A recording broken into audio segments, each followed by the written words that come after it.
Today's video is a mini lesson, and I want to talk about language patterns. A lot of people don't realize that the conversation that you have with yourself is the most important conversation you'll ever have in your life. In my work with Infinite Prosperity, I talk with hundreds and hundreds, if not thousands of people throughout the course of a year, and I notice patterns. I notice a lot of the patterns, a lot of the way that people are talking to themselves and about themselves are limiting in nature, and they contradict the very essence of what they're going after, what they're trying to accomplish with their lives. I've heard people in the community say things to themselves like, I'm not made of money, money doesn't grow on trees, that you've got to save for a rainy day because there's going to be some kind of financial disaster in the future, and they're living in scarcity, beggars can't be choosers, and things like this. And keep in mind that these are people who are chasing financial abundance. They're on the path of chasing that exact goal, and they're talking to themselves like this. And I'm not disputing the legitimacy of the actual words that they're saying, because most of them are actually true. I don't know of any motherfucking trees that are pumping out dollar bills. The truth is, money doesn't grow on trees. And the truth is that if you are a beggar, you're gonna have less choices. You're gonna have less choices that you're gonna be able to make. I'm just saying, don't say those things. But I think the biggest one of them all, the one that really rocks me when I hear it, is, I can't afford that. My advice is that if you're chasing financial abundance, never, ever, ever, ever, ever say that you can't afford anything. Because the second those words have left your lips, you've engaged in a conversation with yourself, and your whole body is vibrating on a frequency of lack, on a frequency of scarcity. And based on the frequency of what your body is vibrating at, you will manifest in the physical plane that exact feeling of scarcity and lack. And I'm not suggesting to go and make irresponsible financial decisions and go and pretend you can afford something that you actually really can't, because that's not a smart idea either. I'm just saying, change the conversation that you're having with yourself about it. It's wise to know exactly your level of finances, and it's wise to have a line in the sand where you know that beyond that level would constitute an irresponsible or reckless financial decision. Just don't say you can't afford it yet. Because when you say you can't afford it, you've immediately put a mental block between you and that thing that you actually really want, the thing that you actually really desire to have. Don't put the wall there, otherwise you'll never end up getting it. There was a time when my dream car literally cost more than all of my net worth if I liquidated every one of my shares and brokerage accounts and sold all my clothes off my back and I was naked. My dream car was worth more than what I would have if I sold everything. And I still never, ever, ever, ever said that I couldn't afford it. If someone asked, why don't I have it yet? I would say, I'm working on it. Every single day, I'm working on it, and I'm moving closer to it every single day. And I'm gonna get that car. And it took me a little while, but I got the car. There are things that you can do to accelerate the process, to start vibrating on a more abundant frequency, and start attracting bigger, better things into your life at a faster rate. And I call it stretching. And this is what this little mini lesson is about. So the principle is, firstly, find your line in the sand. Find what you can afford without going beyond, where going beyond means it's a reckless or an irresponsible financial decision. Don't breach that line. The first rule of money mastery is to spend less than what you earn. But when you develop a clear picture of where exactly that line is, every so often, dip your toe over the line and get something that stretches you just a little bit. I've done this my whole life, and so for example, one of the things that I did was my very first business class flight. And ever since I did that first business class flight, I have never ever gone back to economy, except for one flight that I vlogged about when I missed a flight in Vegas during our last trip, babe. I had to go to economy. But when you can stretch yourself and move into the next level and get something that's meaningful to you, or something that you didn't think that you could have previously, it changes you. You adopt a different frequency, you sit in a different cabin with different people vibrating, who are all vibrating on a different level of frequency because they're in business class.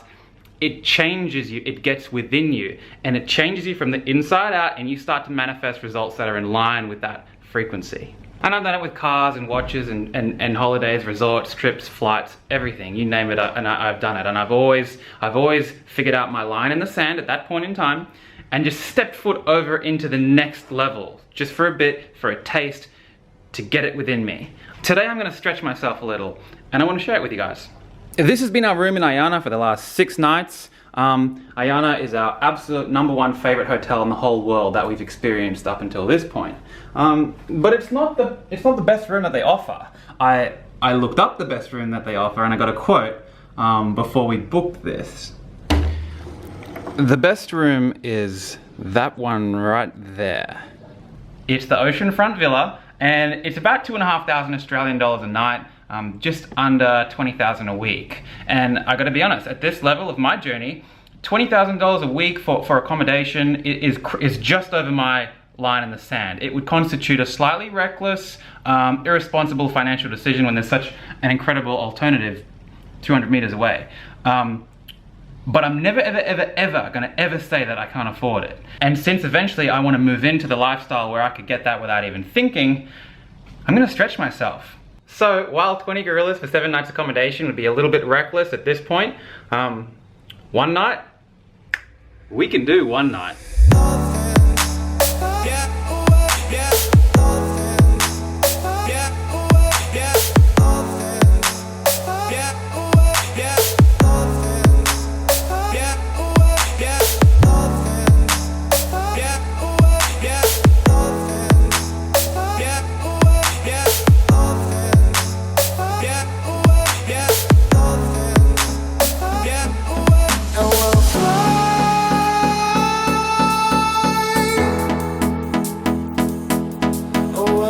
Yeah, this place is pretty special. So if you remember Rock Bar from my Valentine's Day vlog, it's just down there. So Ayana Resort is sort of up here where those brownie roofs are, and then Rock Bar is built into the cliff sort of down below. This afternoon, Robin and I have a bungalow booked at the pool down there, the really nice pool with the good sunsets. And then we've got a special table booked at the round deck of Rock Bar, which is exclusive to the villa guests only. It's gonna be sweet. This is easily my favorite part of the whole villa. So this is the toilet area, and when you open the door, the seat lifts and it cleans itself.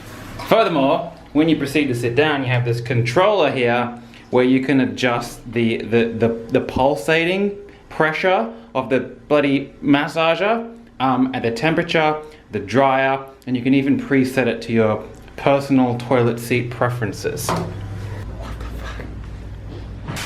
Are you gonna go for a light or a vigorous seat pulsation?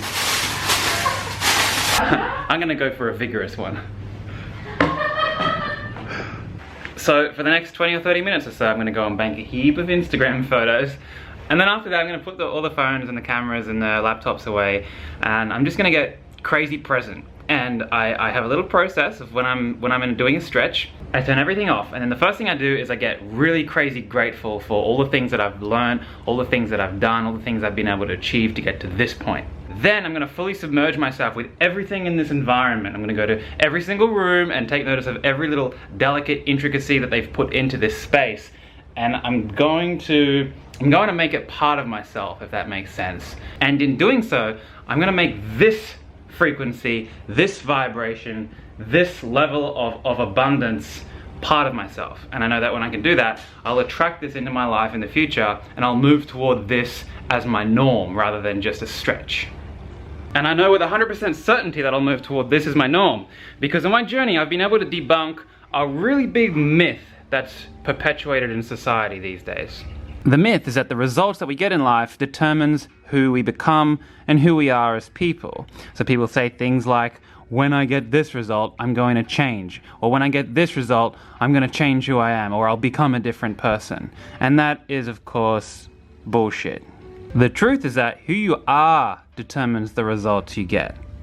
That's why one of the most daunting things about starting a business or a new venture or a new vehicle or reading personal development books and going after bigger and better results, going after something that you want, creating abundance, is the realization that you have to change who you are. You have to change who you are as a person to attract these results, to get these different results. And people don't like that. People don't want to change. People are comfortable with who they are. Who they are is their identity, their habits, their language patterns, their communication, the conversations they're having with themselves.